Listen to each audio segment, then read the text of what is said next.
2వ అధ్యాయంలో 11వ వచనం చదవండి అమ్మా. ఎవరైనా గట్టిగా చదవండి.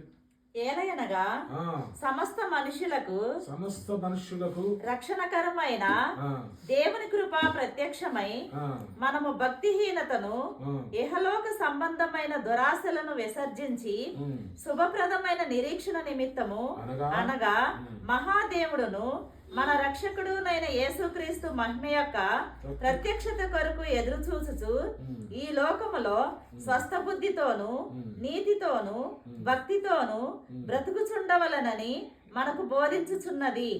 ఆయన సమస్తమైన దుర్నీతి నుండి మనలను విమోచించి సత్క్రియలందాసక్తి గల ప్రజలను తన కోసరము పవిత్రపరుచుకొని తన సొత్తుగా చేసుకుంటకు తన్ను తానే మన కొరకు అర్పించుకొనెను.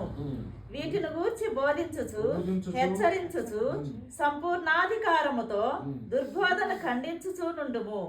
నిన్నెవరిని తృణీకరింపనీయకము. యేసుక్రీస్తు ప్రభువారి యొక్క జన్మను గురించి ప్రవక్తలు ప్రవచించారు. దాన్ని అమలు చేయడానికి మత్తయి లూకాసు వార్తలో రాయబడింది.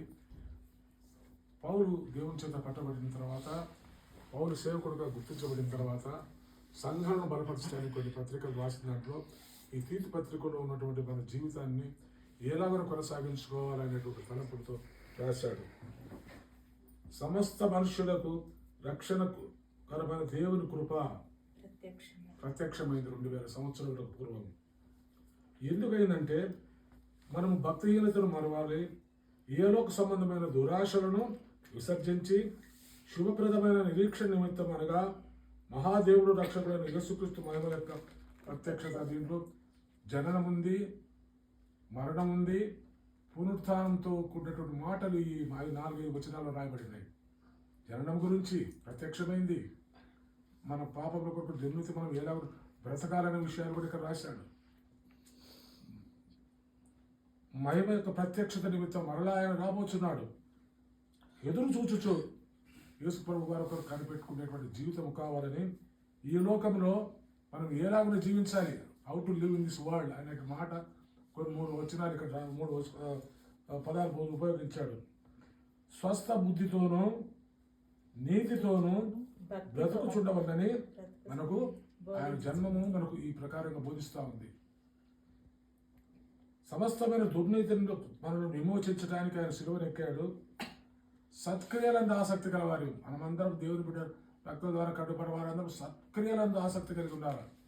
దుష్క్రియలు కూడా ఉన్నాయి లోకంలో, పాపమైన లోకంలో కనుక దుష్క్రియల వైపు మనం దృష్టిని పెట్టకుండా సత్క్రియలందు ఆసక్తి గల ప్రజలతోనూ పవిత్రపరుచుకొని మన కోసమై మన సొత్తుగా చేసుకున్నటకు మన రక్తంతో కొన్నాడు కనుక, రక్తదాన చేతి విమోచించబడిన బిడ్డలు కనుక అలాగున జీవించాలని ఈ క్రిస్మస్ సందర్భంలో పౌలు గారు రాసినటువంటి మాటలు మనకు ఎంతో దీవెనకరంగా ఉన్నాయని తలుస్తూ ఈ కుటుంబానికి శుభములు తెలుపుతూ ఆయనకు వచ్చిన మనము ఈ కుటుంబాన్ని ఇంకా దీవించాలని, ఆశీర్వదించాలని, ఇంకా పరిచయలో పాలు పంపులు పొందడానికి కావాల్సినటువంటి ఆత్మీయ జ్ఞానం వారిలో నింపాలని చెప్పేసి మనం కోరుకుందాం, ప్రార్థన చేద్దాం.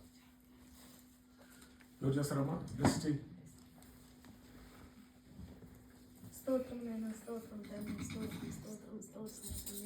ప్రేమ కృపా కనికరం కలిగినటువంటి మా ప్రేపర్లో తండ్రి జీవముల దేవ నీ బంగారు పాదములకు వందనములు స్తుతులు స్తోత్రములు చెల్లించుకుంటున్నాం ప్రభా. అది ఒకసారి ఈ రాత్రికాల సమయంలో నాయన నీ పాద సన్నిధికి రావడానికి మాకు ఇచ్చినటువంటి ఒక మంచి అవకాశం బట్టి తండ్రిని బట్టి నీకు వందనాలు స్తుతులు స్తోత్రాలు నాయన. ఎదుర్కోలేనటువంటి ఒక గొప్ప భాగ్యాన్ని మీరు మాకు అనుగ్రహించినందుకు నీకు వందనాలు స్తుతులు స్తోత్రాలు నాయన. ముఖ్యంగా ఈ సమయంలో నా ప్రభా ఆయన తండ్రి అంకుల్ని బట్టి ఆంటీని బట్టి ప్రార్థిస్తున్నాను నాయన తండ్రి. ఇంతవరకు నువ్వు ప్రభా అయినా తండ్రి ప్రభా వారిని కాచి కాపాడి నడిపించిన విధానం కొరకై నీకు వందనాలు స్తుతులు స్తోత్రాలు చెల్లించుకుంటున్నాం ప్రభా. ఆంటీ చేయించిన జాబ్లో కూడా మీరు తోడుగా ఉండి ముందుకు నడిపిస్తున్న విధానం కొరకై నీకు వందనాలు. నీ పరిచర్యలో కూడా నైనా వీళ్ళని వాడుకుంటున్న విధానం కొరకై నీకు వందనాలు స్తుతులు స్తోత్రాలు చెల్లించుకుంటున్నాం ప్రభా. ఆంటీ అంకుల్ని దీవించి ఆశీర్వదించి ఇచ్చినటువంటి నాయన మరి డాక్టర్ని బట్టి జాయిన్ బట్టి మీకు వందనాలు స్తుతులు స్తోత్రాలు నా ప్రభావ. వారి ఉద్యోగాలలో కూడా మీరు తోడుగా ఉండండి నాయన. ఆయన నీకు కావాలి కాపుదల భద్రత క్షేమము దయచేయండి. ఆస్టిని బట్టి బ్యాటింగ్ బట్టి కూడా నీకు వందనాలు స్తుతులు స్తోత్రాలు నా ప్రభావ. ఆయన తండ్రి ప్రభావ వారికి మంచి బలమును ఆరోగ్యమును శక్తిని అనుగ్రహించండి. బలహీనతల నుండి విడుదల కలిగి చేయమని వేడుకొంచున్నాం తండ్రి. నీ కృపా కనికరమును దయను జాలిని వారి అందరి ముందుకు నడిపి నడిపించమని వేడుకొని ప్రార్థిస్తున్నాం తండ్రి. నీకు వందనాలు స్తుతులు స్తోత్రాలు. డాడీని బట్టి ప్రభా నాయన, స్టెల్లాని బట్టి, మిక్కీని బట్టి కూడా నీకు వందనాలు స్తుతులు స్తోత్రాలు చెల్లించుకుంటున్నాం ప్రభా. వారు చేయించిన జాబ్స్లో కూడా మీరు తోడుగా ఉండి నడిపించుచున్న విధానం కొరకే నీకు వందనాలు స్తుతులు స్తోత్రాలు. మిక్కిని కూడా జ్ఞాపకం చేసుకొని కృపలో భద్రపరచండి. మంచి ఆరోగ్యమైన శక్తిని అనుగ్రహించండి. ఈ కుటుంబంలోకి రావాల్సినటువంటి నాయన నూతన సంవత్సరంలో వీరి కొరకు దాచి ఉంచిన మేలులను వీరికి దయచేయమని వేడుకొనిచున్నాం తండ్రి. ఇంకా నువ్వు పరిచర్యలో ప్రభావ రాబోయే సంవత్సరంలో పరిచర్యలో బహుబలంగా నీ కొరకు వాడబడగలుగుటకు సాయం చేయండి. నీ కావలి కాపుదల భద్రత క్షేమము దయచేయండి. మీ ఐశ్వర్యం చెప్పిన ప్రతి ఒక్క అవసరత తీర్చండి. ఈ యొక్క కాలనీలో నా ప్రభ నాయన నీ కొరకు నమ్మకంతో విశ్వాసంతో నీ సాక్షి బిడ్డలుగా జీవించగలుగుటకు సాయం చేయండి. అనేకులకు మాదిరికరంగాను ఆశీర్వాదకరంగాను మీకు దీవెనకరంగాను జీవించగలుగుటకు సాయం చేయమని వేడుకొంచు ప్రార్థిస్తూ ఈ దినపు ఆశీర్వాదములతో నింపండి నాయన. క్రిస్మస్ శుభములు వీరికి తెలియజేస్తున్నాం ప్రభు. అందుని బట్టి నీకు వందనాలు స్తుతులు స్తోత్రాలు. ఈ సంవత్సరం అంతట్లో కూడా నాయన, సంవత్సరాంతం మొదలుకొని ప్రభు మొదలుకొని అంతం వరకు నా ప్రభు మీరు చేసిన ప్రతి ఒక్క మేలు కొరకై నీకు కృతజ్ఞతాస్తుతులు చెల్లిస్తూ రాబోయే నా ప్రభు న్యూ ఇయర్లో వీరికి కొరకు దాచి ఉంచిన మేలులను వీరికి దయచేయమని మహిమ ఘనత ప్రభావాలు పొందుకోండి. ఆత్మీయంగా నా ప్రభా ఇంకా మునుపటి కంటే అధికమైన మేలుతో వీరు దీవించి ఆశీర్వదించమని త్వరలో తిరిగి రాని ఉన్న నజరుడైన యేసుక్రీస్తు నామమును బట్టి బ్రతిమలాడి వేడుకొనుచున్నాము తండ్రి.